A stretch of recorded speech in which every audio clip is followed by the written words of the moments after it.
Hi guys, welcome to day 0 and this is day 19. It's day 19. Oh my gosh. Day 19, palapit na ng palapit. May kala mo naman palapit na palapit. It's day 19 and may mga agenda akong gagawin bakit sa pag-gym. Mag-enroll ako sa school. So, ayun, samahan niyo ako kung mag-enroll ako and babayaran ko yung I do have a debt sa school and babayaran ko na yung lahat. And ayun, ano pa ba? Sa pag-gym, gagawin ko. And also, it is my first day bilang panggabi. Oh my gosh. Panggabi na ako sa work. And I do have a work at 9 p.m. And currently, it's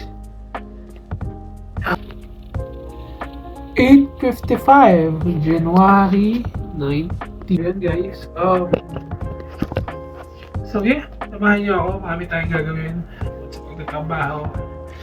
Kailangan na ako and because I'm a graduating student, so okay na yun. 6 na buwan na lang naman, baka isang hindi ka na lang pahirapan ko na, nandito na ako, di ba? So, yes sir.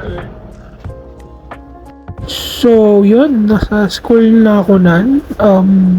Kaso umuwi din ako kaagad kasi di na ako nag-enroll at sobrang daming tao. And after ko magpunta ng school, nag-gym na agad ako. And ang workout ko is chest day.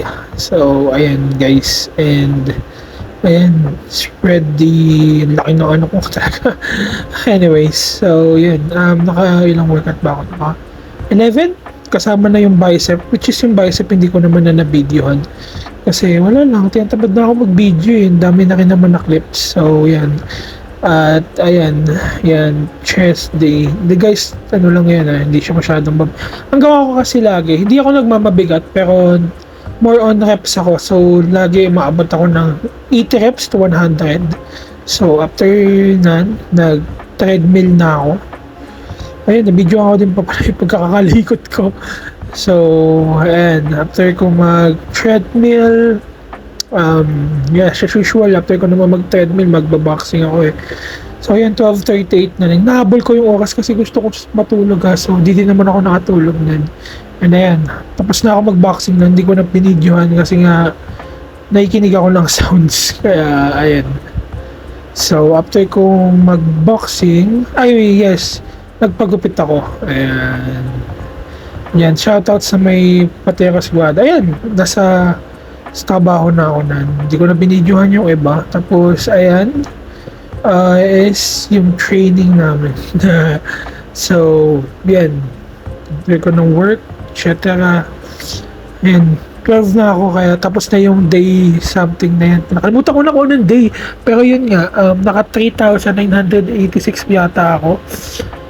So, kulang ng 14 if I'm not mistaken, pero yun nga, thank you guys for watching and please like, comment, and share and follow for more.